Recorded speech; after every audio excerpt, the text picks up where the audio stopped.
Recuerde que esta es la continuación al primer análisis que se hizo del Consejo de Ministros.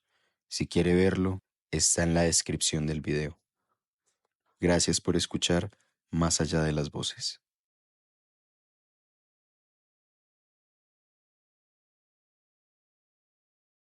Pues ya que mencionaste a Francia Márquez, vamos a evidenciar lo que dice ella en un corto donde vemos que ella se contiene, pero cuando ya no puede más, se sale de sus casillas, digámoslo así, porque ya no puede contener más lo que está pensando, lo que ha consumido. Hay un momento donde ya lo suelta. Vamos a ver eso. Y hoy me duele que en este gobierno que ayude a elegir y que le ayude a hablar al país, como usted lo ha dicho, se presenten tantos actos de corrupción. Y tenemos que decirlo de frente. A mí me hubiera encantado, como acordamos en campaña, que yo hubiera tenido desde el principio una institución que me hubiera permitido responderle al país. Sin embargo, lo que recibí, a diferencia de todos los otros ministros, fue un papel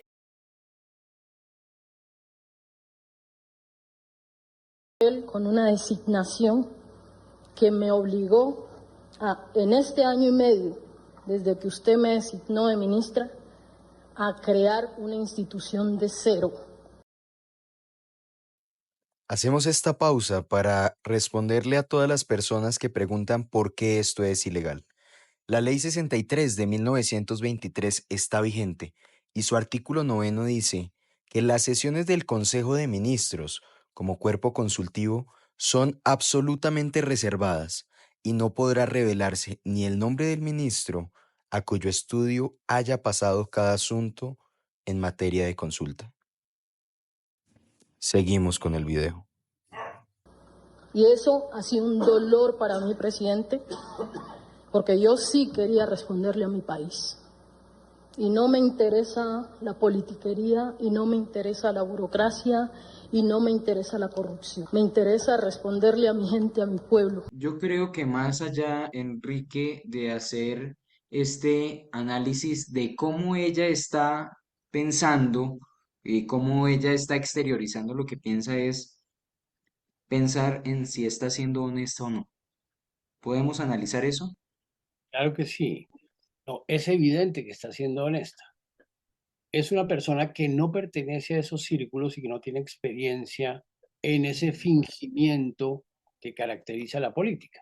La política es, en todos los partidos y en todos los tiempos, un arte difícil porque es un arte que requiere ser otro y portarse como otro de lo que uno realmente es. Es decir, se tiene una cara política y una cara pública y cuando uno sabe que está solo o que está con sus amigos, se tiene otra personalidad, se tiene otra manera de reaccionar mucho más libre y abierta y descomplicada, cosa que ella no sabe manejar.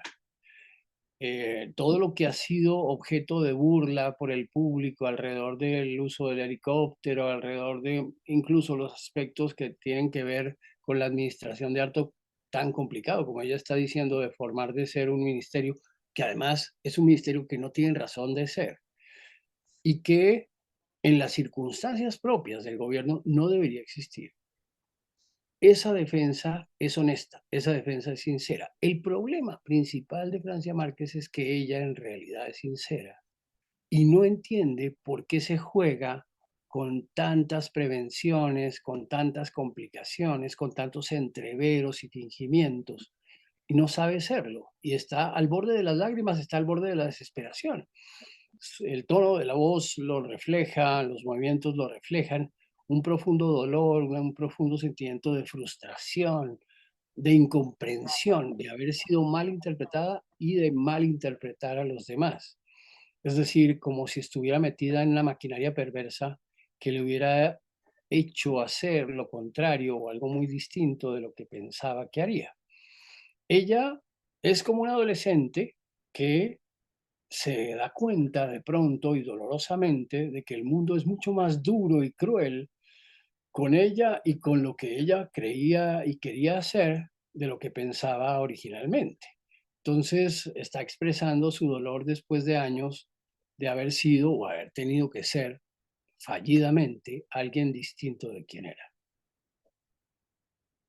De hecho, esto lo vemos en muchas ocasiones con Francia. Y es que, por ejemplo, cuando lo mencionaste con el tema del helicóptero, ella decía de malas. Sí, o sea, realmente es muy honesta, se pasa de honesta. Ese es el problema que ha tenido, que lo mencionabas.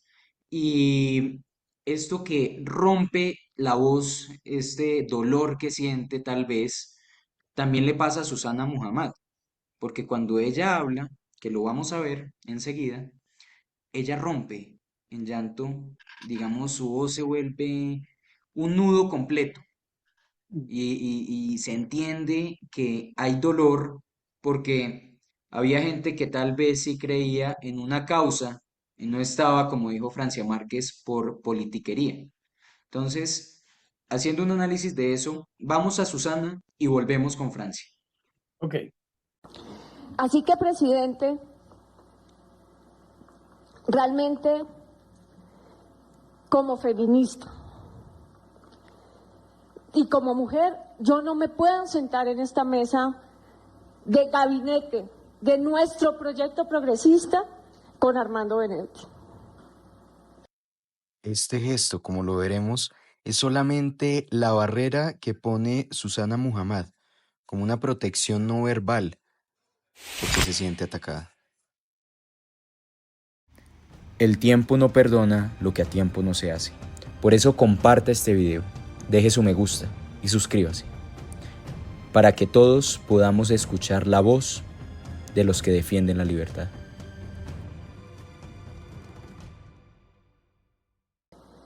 Y yo no soy la que voy a renunciar, presidente, porque yo no renuncio ni al proyecto ni al gobierno. Pero es algo que tengo que decirlo y expresarlo. También tengo que decir, presidente, ni las relaciones exteriores ni la actual jefatura de gabinete están en manos de este proyecto. Están en manos de todo lo contrario de este proyecto, presidente. Esté atento al notable énfasis que hace con la escalada de voz y la notable tristeza que se evidencia cuando habla y tiene un nudo en la garganta. El experto lo analizará. Y tenemos que ser claros frente a el pueblo que nos eligió y frente a los principios y la integridad de este proyecto. Creo que hay dos puntos que deberíamos analizar. Tal vez primero, lo primero es esa paralingüística de Susana Muhammad, como estaba vestida, y también que Petro está acostado en la silla cuando el resto habla. Está acostado, ¿no? Está esperando a ver qué me dice y se acuesta y coge el lápiz. O sea, ¿cuál es el mensaje que quiere dar con eso, Enrique? Pues pasando por Susana y pasando por lo de Petro acostado. pues es que claramente todo el discurso hace muy claro que está ella desafiando las decisiones del presidente. No está de acuerdo. Y por eso estos brazos, así como diciendo, tengo aquí mi última frontera y me atrevo a decir esto, a pesar de que sé que es mal recibido, inconveniente, por lo que decía hace un rato, porque ella sabe que la están oyendo millones de personas, miles de personas, y la están juzgando, y que está manifestando abiertamente que el presidente se equivocó al nombrar a Benedetti y a Laura Sarabia en los puestos en que ella está. Dice, no voy a renunciar, no voy a echar atrás este proyecto, como ellos lo llaman, pero no estoy de acuerdo. Incluso ante la perspectiva de que este presidente recostado en la silla y con esa actitud desdeñosa pudiera llenarse de rabia y de razones para sacarla a ella con tal de hacer su voluntad. En todo caso, está clarísimo que ese grupo de ministros están acostumbrados al maltrato, están acostumbrados a ser objeto de juicios y que además muchos de ellos han caído ya, ¿no? Es un gabinete que ha sido, digamos, expurgado varias veces brutalmente de acuerdo con criterios que ellos mismos no comprenden, no conocen. En todo caso, es como el estrado de los condenados que intentan una última defensa y que defienden, obviamente, sus puntos de vista, aún sabiendo que las consecuencias pueden ser de gran retaliación. Susan Muhammad, además, expresa con su voz, su voz aguda, una especie de súplica. Es decir, por favor, óigame, por favor, téngame en cuenta esta vez, porque estamos hablando ante todo el país, de que probablemente cometemos errores, porque en realidad lo que está aquí detrás es la idea de invulnerabilidad e inviolabilidad de la palabra de Petro. Él se siente invulnerable, él se siente inviolable, él se siente supremo. Y lo que dictamina es orden, es mandato, incluyendo el hecho de imponer a Benedetti a pesar del de que rechazo nadie lo que quería. en todos los ámbitos de la opinión pública e incluso dentro del propio gabinete se nota que existe. O sea, es un grupo lleno de tensiones, de diferencias, de contradicciones que se mantienen acalladas porque el puesto está en juego, el proyecto mismo está en juego y la legitimidad está en juego. La verdad es que en todos los gabinetes, en todos los tiempos y en todos los presidentes ha habido desacuerdo. Estaba mencionando una cosa que me parece muy importante y es que el clima no verbal marca el éxito o el fracaso de los grupos, en este caso de los grupos políticos. El clima no verbal es una especie de correspondencia inconsciente entre lo que se dice y el refuerzo de los gestos y los movimientos que producen la sensación de que efectivamente se cree y se está comprometido con aquello que se está diciendo. En muchos grupos se consigue espontáneamente y es un ambiente que es objeto de admiración y de aprobación por parte de los propios miembros del grupo. Esto no es lo que se respira en ese grupo. Primero, porque hay rencillas evidentes y muy grandes entre ellos y desconfianzas muy poderosas. Segundo, porque están acostumbrados a tratarse así y a tener un líder, una especie de mandamás violento que los acalla, incluso para que no manifiesten de modo abierto sus reticencias. Ese es un poco el problema que, al menos en este contexto de la reunión del Consejo de Ministros, pues lleva a concluir que hay un ambiente cargado de dramático autoritarismo en todo lo que se ha dicho en los últimos años y en lo que se hizo en este caso, en esta reunión.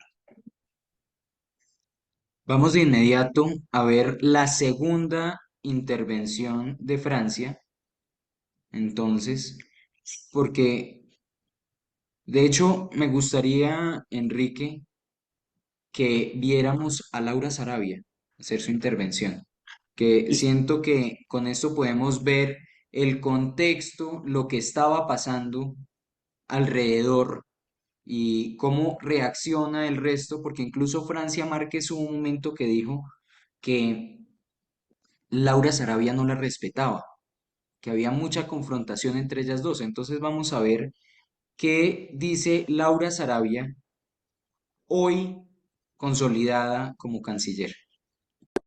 En España y en Estados Unidos implica, ministro, otra vez desplazamientos presupuestales para que podamos tener, o no sé, un servicio de ayuda, porque ya colapsaron los cónsules. Tuvimos adicionalmente, presidente, según su instrucción que usted mismo lo dio, que se atendiera a los migrantes que estaban llegando al país, los connacionales. Sí. Tuvimos un vuelo de Panamá hace 2 días, nadie de Prosperidad Social se hizo presente. Bueno, entonces no puede ser discurso, eso no es tiene que ser verdad. realidad. Presidente, eso no es verdad, tenemos 3 funcionarios allá. Y tengo aquí la foto, presidente, teníamos 3 funcionarios allá y publiqué la foto. Por favor. Laura está mintiendo, presidente. Está hablando el presidente.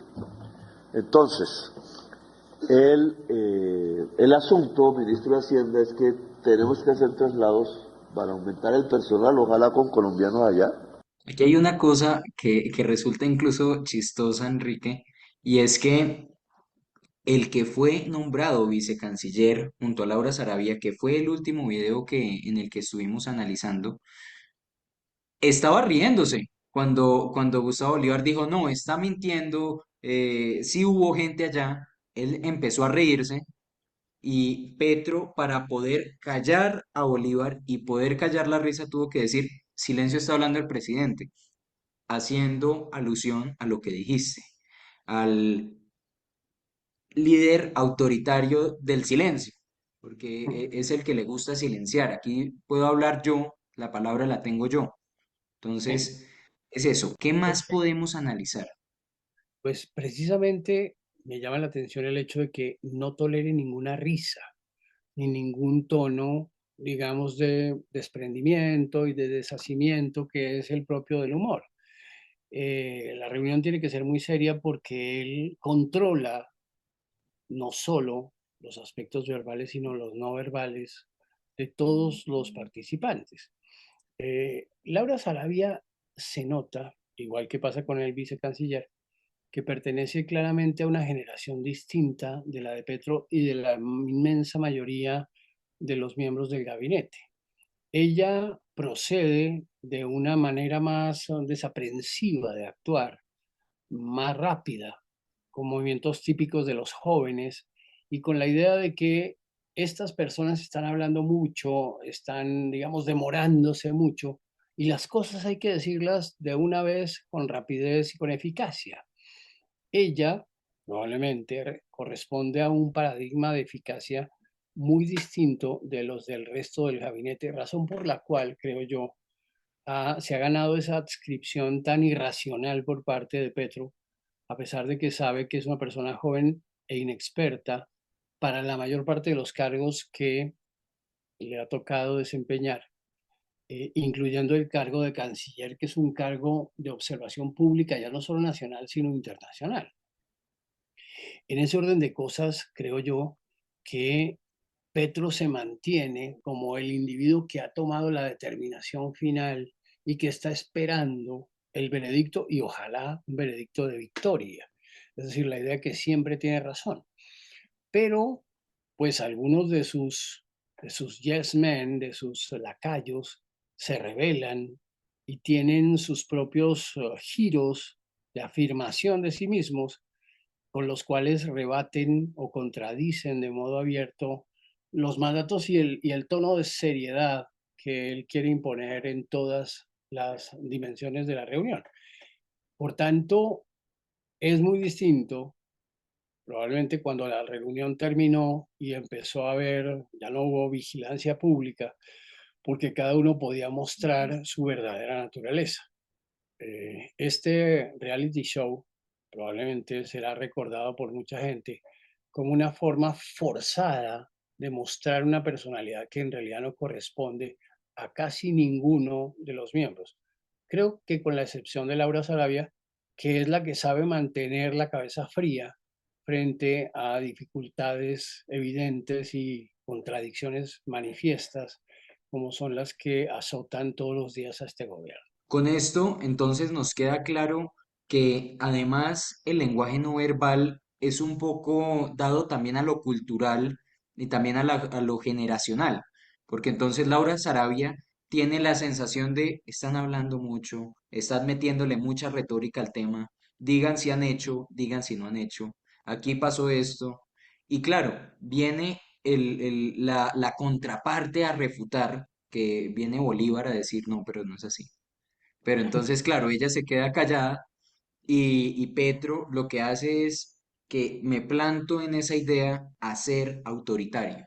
Esa es la idea principal de lo que estamos viendo con Gustavo Petro. Además de que es un poco, digamos, de doble moral el hacer tantos chistes y regañar una risa, Sí, ¿sí? Entonces estamos en un planteamiento en un consejo de ministros serio o puede haber humor? Esa es la pregunta, porque es lo que está haciendo Petro, ¿no? Petro entonces le dice loco al uno, hace un chiste por el otro lado, que no, que cuando habla del avión que eh, tuvo, digamos, un tipo de ataque, un tipo de choque.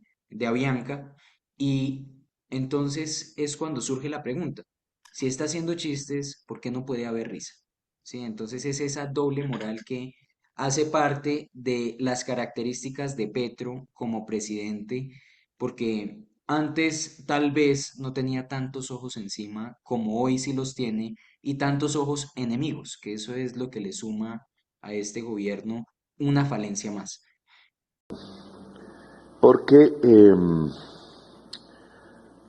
antes de comenzar, la ministra de Relaciones Exteriores tiene que, me informa, después de un trino mío, después de la pelea con Trump, que todavía no termina, es que hay muchos colombianos pidiendo pasaporte para regresar. Yo pedí a la colombianidad en Estados Unidos, porque es un tema de dignidad, no solo de dignidad, de sobrevivencia, que antes que nada la ciudadanía colombiana que no tiene, no sé si mi tocayo Gustavo, que no está, tocayo, yo lo que he pedido es que la colombianidad regrese a Colombia. Obviamente los que no tienen los papeles, no hay persona ilegal en el mundo, eso no existe. Nadie puede hablar de personas ilegales, menos ni funcionarios con norteamericanos. Norteamericanos, cuando criminalizan un grupo poblacional, están haciendo lo mismo que hicieron los alemanes cuando criminalizaron a los socialistas y a los judíos. Enrique, con esto tenemos que hago un paréntesis en este momento para preguntar, este es el momento para ver el panorama. Y tenemos al ministro de Educación viendo el celular. Entonces, esto es muestra de qué, porque todos, además de que, por ejemplo, el ministro de Educación puede que tenga el lenguaje no verbal más parecido a Petro en ese momento de estar regado, porque se regó en la silla. ¿Qué puede significar eso? Pues primero hay que destacar el hecho de que es el único que está en camisa, mientras que los otros están con el saco y con toda la formalidad que supone esta reunión. Él tiene ese vicio de ser desafiante. Entonces la posición del cuerpo, el Además, la recorte. manga, ¿no? Tiene la manga subida, mostrando No, el tatuaje. y se supone que ese tono de lo que ellos llaman la chéveridad y la bacanería es bien visto y bien recibido, pero ni siquiera ellos lo aprueban. En realidad lo dejan ahí como un bicho raro, pero detestarían que todo el mundo tuviera un comportamiento similar y la verdad es que no lo tiene. El pueblo colombiano no es muy dado a esa informalidad y la tolera en determinados individuos, por ejemplo el ministro de Educación, pero al mismo tiempo deslegitima todo lo que él pueda decir, o casi todo lo que pueda decir. Yo creo que es un individuo inocuo, que en realidad ni siquiera tiene peso dentro del mismo grupo en que está intentando influir, porque es muy torpe, porque además no posee un contenido particular que le dé una personalidad pues tan fuerte como la de Petro, incluso como la de Benedetti. En esas cosas es alguien que se autoanula con ese comportamiento informal que no viene al caso y que no corresponde al tono de la reunión. La verdad es que la cuestión no verbal consiste en ponerse a tono con el resto, en no ser discordante, en no ser un bicho raro.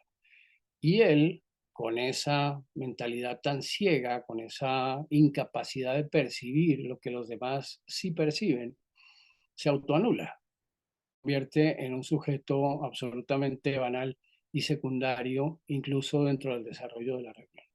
USAID no puede pagar nuestros funcionarios. O lo que lo reemplace. No vamos allá a negociar que nos sigan ayudando. Eso no es ayuda.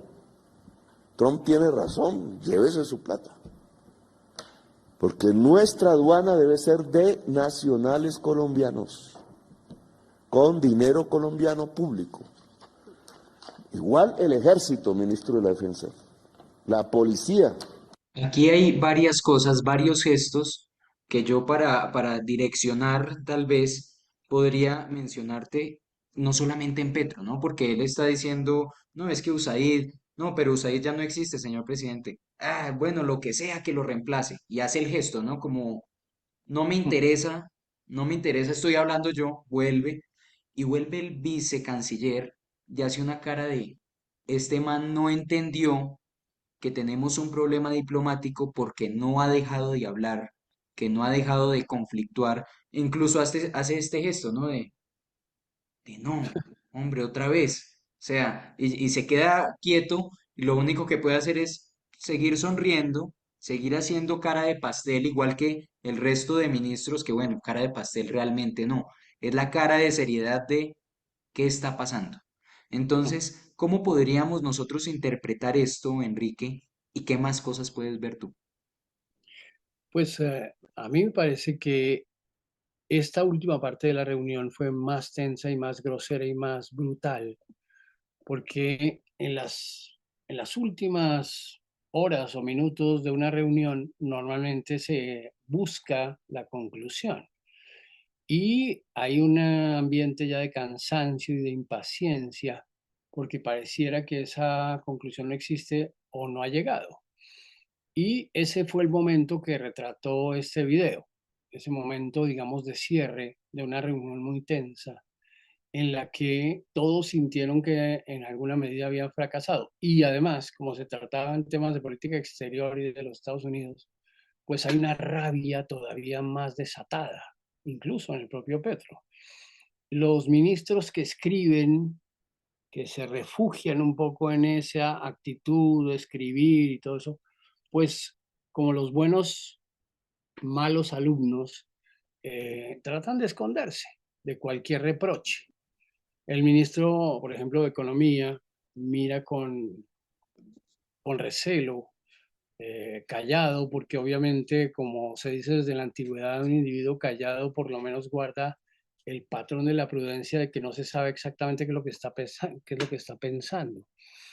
En ese contexto, ser demasiado asertivo o participativo siempre es objeto de reconvención o de reprobación, como es lo que pasa con el vicecanciller, que es todavía una persona muy inexperta en el ámbito de lo político y que quiere hacerse oír, por decirlo así. Incluso aunque tenga razón, no conoce ni comprende el tono de la reunión. Y el tono de la reunión es la adscripción más o menos paciente y constante y de aprobación a lo que está diciendo el presidente. Esa es probablemente la única actitud razonable en un ámbito de tan marcada tensión de fuerza autoritaria y de impaciencia que además, creo yo, ya tenía a todos muy agotados. Además, hay una cosa que decir que no lo tenemos hoy en corto porque es bastante corto, valga la redundancia, y es que Petro menciona que se ha cumplido mucho menos del 30% de lo que se había comprometido el gobierno a hacer como propuesta. Entonces, yo creo que en esa conjunción de problemas que hay, por ejemplo, del malo alumno que se refugia en el cuaderno, tal vez no están escribiendo nada, tal vez solamente están dibujando cualquier cosa para poder hacer la vista gorda de lo que está pasando, para no Ah, tener más conflicto, eso es lo que y es puede que si pasar. usted mira en términos generales de Colombia, Colombia es uno de los países que más fuertemente tiene la actitud de pasar de agache en todo el mundo. Eso pasa en todas partes, pero en Colombia pasar de agache es hacer algo que parece estar en el tono de la reunión, pero en realidad no estar haciendo nada, solo esperar a que la cosa termine, nada más, de modo por demás muy tenso.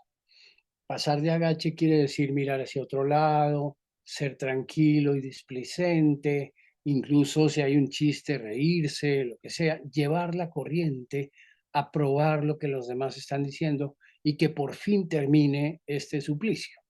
Entonces, esa actitud es muy generalizada en ese gabinete como digo, solo determinados personajes como Susana Mohammed o como Gustavo Bolívar no se pueden aguantar, porque incluso Benedetti es suficientemente hábil como para no meter la pata, sabiendo que en un ambiente tan hostil cualquier cosa que diga se usará en su contra. Además, creo yo que él tiene cierta experiencia judicial que lo ha llevado a ser prudente cuando ello es recomendable.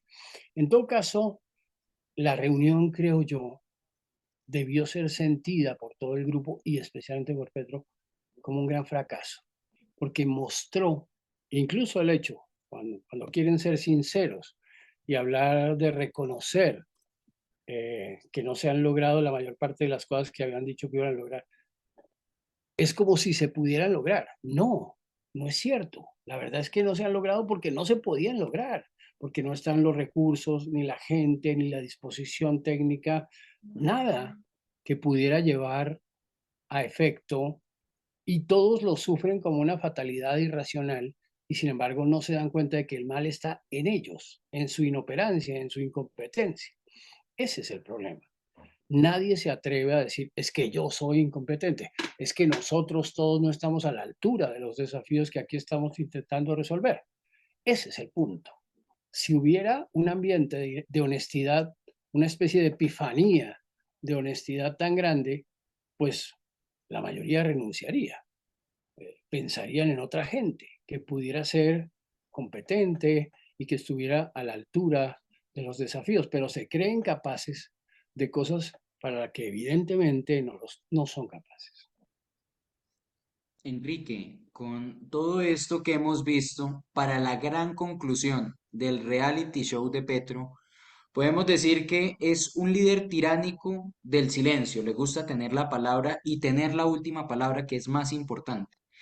Además, le gusta controlar y se vuelve un poco, digámoslo, doble moral cuando utiliza el humor como herramienta de discurso, porque le gusta usar el humor, pero no le gusta escuchar la risa.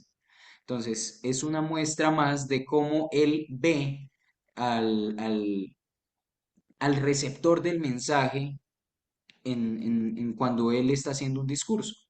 Además, vemos a Susana Muhammad, a Gustavo Bolívar, que no se pudieron aguantar lo que estaba pasando. Vimos a Francia Márquez un poco más contenida, a todos hablando de una renuncia, porque Francia Márquez también lo dijo. Y vemos cómo el lenguaje no verbal también se expresa en la cultura que tiene la persona y también en un tema generacional. Tal vez hablando de tema generacional, veíamos al vicecanciller que sucumbía a la risa cuando veía algo que no cuadraba en una reunión que es de total seriedad. Veíamos al ministro de Educación regado usando el celular, pero veíamos también a Laura Sarabia que sí es un poco más puesta, ¿no? Entonces, a pesar de que influye mucho el tema generacional en el lenguaje no verbal, también en la cultura que tiene la persona. ¿Cuál es tu gran conclusión al reality show de Petro? Pues desde el punto de vista del análisis que estamos haciendo aquí, creo que esta reunión muestra que el público intervino de un modo devastador en la actitud de los participantes. No solo de Petro como director, que quería reafirmarse en el modelo tradicional con el que dirige seguramente estas reuniones, sino en el hecho de que esta gente no estaba acostumbrada y siente que el público exterior es hostil, porque francamente sí lo es.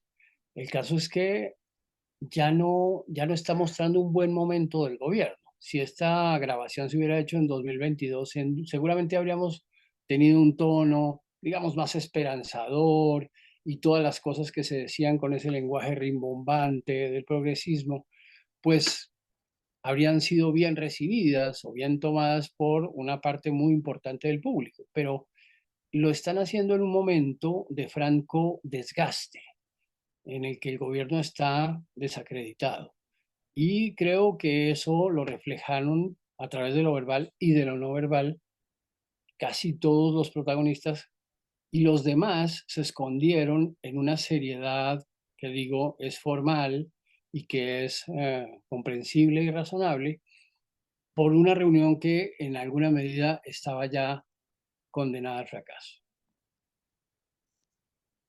Enrique, viendo esto, este análisis más allá de las voces, yo te quiero dar gracias por ese enfoque que le das tú a un análisis del lenguaje no verbal, porque eres el experto de este tema para poder analizar qué es lo que están diciendo las personas más allá de las palabras. Entonces, con este cierre que le damos a este programa de Más allá de las voces, Enrique, nos damos cuenta de muchas cosas realmente y qué mejor cierre que el que pudiste darle tú. Por eso te agradezco mucho. Gracias, Joseph.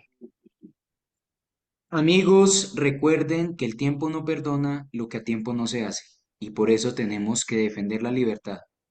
Muchas gracias.